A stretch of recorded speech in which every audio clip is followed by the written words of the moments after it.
I speak to you today as a sinner to sinners, as the beloved of God to God's beloved, as one called to bear witness to those called to bear witness. Amen.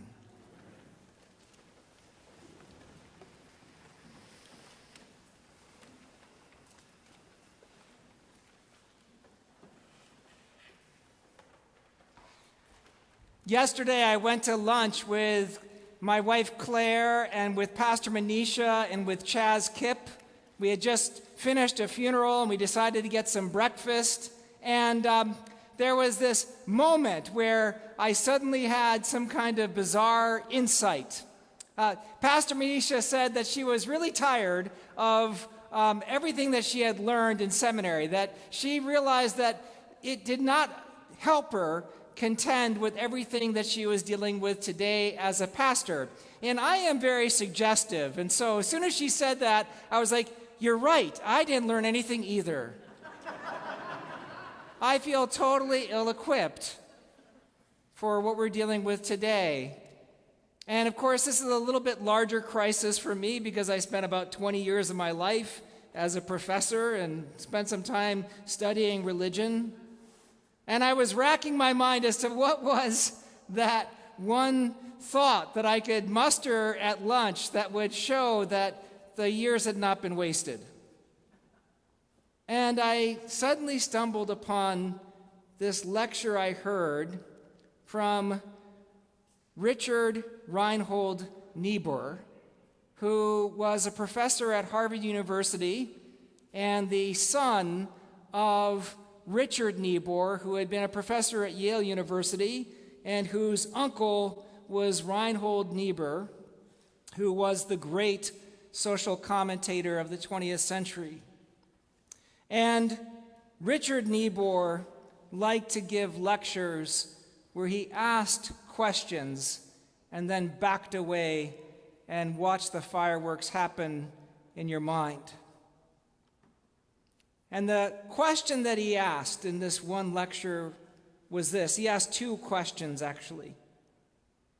He said, the question that we struggled with in the 20th century was, what is love?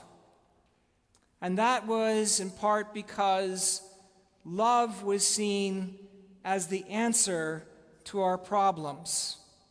From the beginning of the 20th century, love in all of its forms, whether passion or pleasure or pain or self-sacrifice, whether it is defined as unconditional love for another, whether we invoke it and the role that it plays in informing our work in civil rights and creating some kind of community, the question of the 20th century was, what is love? And then he said, in the 21st century, the question is and will be, who are the saints? And when I heard this, I didn't quite know how to manage it, but I have come to see that question as prescient, as incredibly perceptive. Because the question, who are the saints, is one that has become difficult for us to determine increasingly over the past few years, because there is no person that I know that has become an exemplar that has not also been shown at some point to be all too human. Most recently, if you read the sports pages, as I occasionally do, you see the whole calamity that has been found because Tom Brady and his wife Giselle have gotten a divorce. And I was immediately thinking about the whole importance of having these exemplars who are sports figures, who we look up to. And I was brought to a moment in which I was a professor at Swanee, and one of the staff members who had survived cancer because he focused on the bicyclist Lance Armstrong came to me and said he was devastated when he learned that Lance Armstrong, his hero, his saint, had engaged in using performance-enhancing drugs. Lance Armstrong had helped him get through cancer, and he discovered that he was all too human. And of course, that disillusionment happened in a way that has echoed throughout almost everything in society.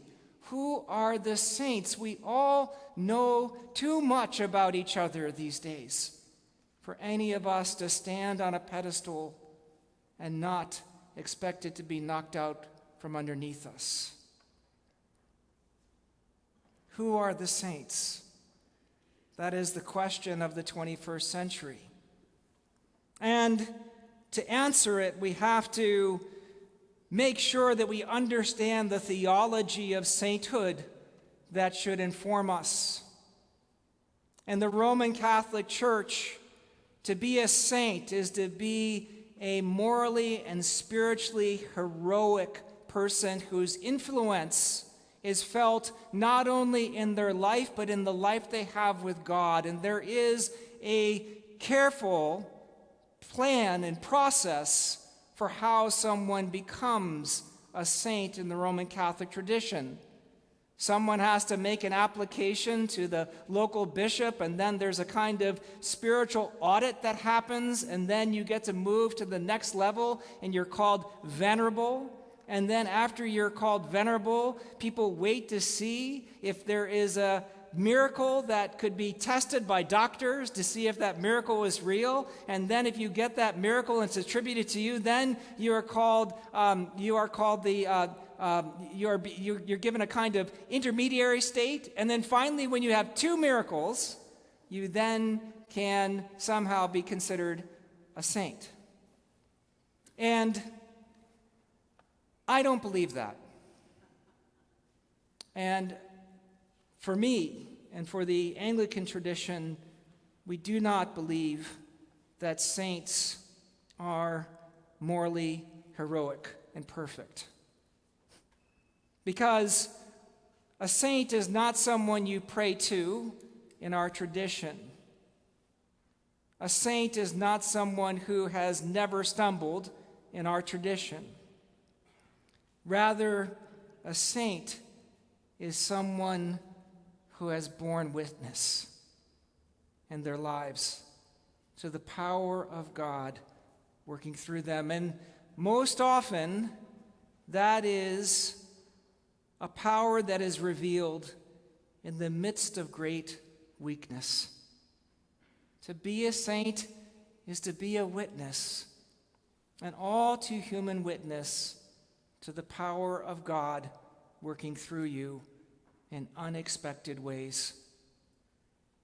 You've heard the axiom that every saint has a past and every sinner has a future.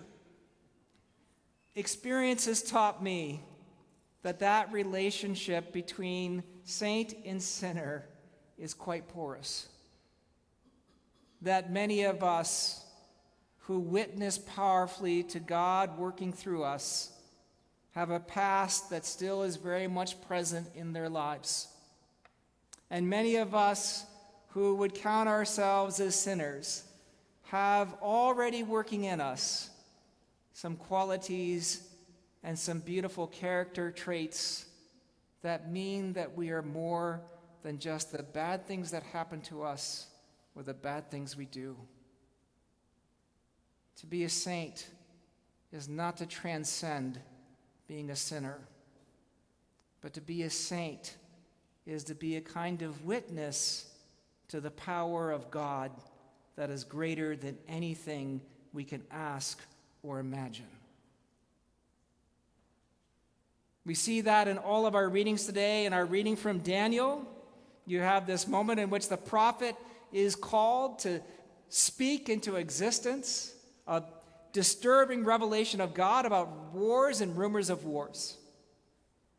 And you see it again in our reading from Ephesians, where Paul is literally speaking about the saints, and he's offering a kind of prayer to them, hoping that they would know the riches of God's grace and the power of God in their lives. Paul knows all too well that he never transcends that weakness that is inside of him, that sin that is part of him. He always knows that his life as a witness is to God's immeasurable grace, not to his rectitude. And in our reading today from the Gospel of Luke,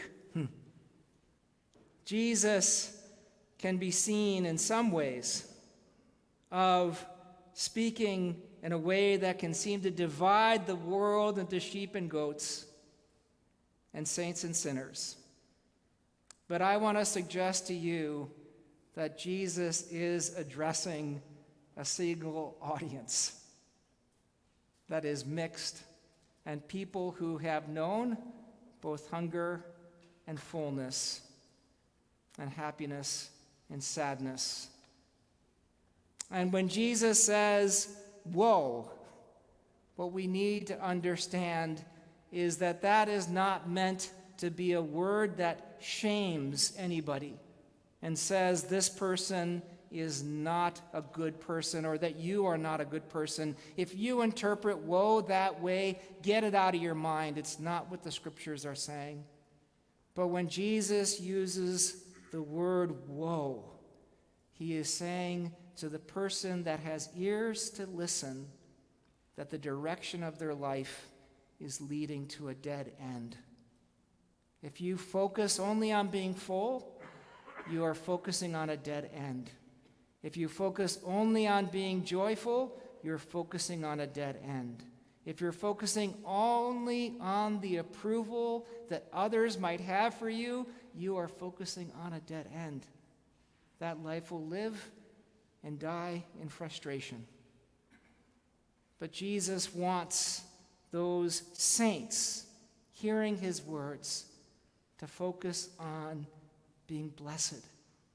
And to be blessed in the scriptures, as Walter Brueggemann tells us, is to be full of possibility and new life, to enter into a new world, to find new space for grace.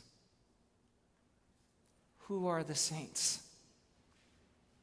This morning I found myself giving thanks to God for every saint I've met at Christ Church Cranbrook.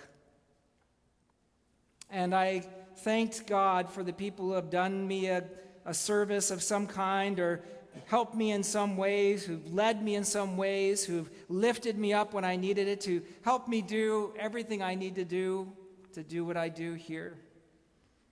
And then I found myself giving thanks to God for everybody who complained to me, everybody who criticized me, everybody who kind of tried to bully me a little bit by talking to other people and saying to me, "People say," because they have done me a service as well.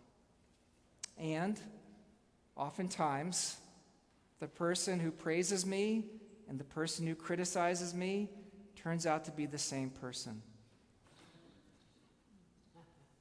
That is the nature of Christian community. We are all saints in the making. And God is not finished with any of us. And the work we do on All Saints' Day is we give thanks for that witness. Who are the saints? Think about the people who have surrounded you here, who have lifted you up and maybe forced you to draw closer to God. Think about the people in your lives who, though very imperfect, somehow found a way to share with you something of incredible value. Your spiritual life depends on All Saints' Day and being able to receive the gifts that these broken people give you the witness they share of the God who brings life out of death in Jesus Christ. And as we focus today on those who have died in our midst, saints, all of them, we give thanks to God for their witness, and we ask God's blessing as we explore new possibilities for being Christ's disciples now and always. Amen.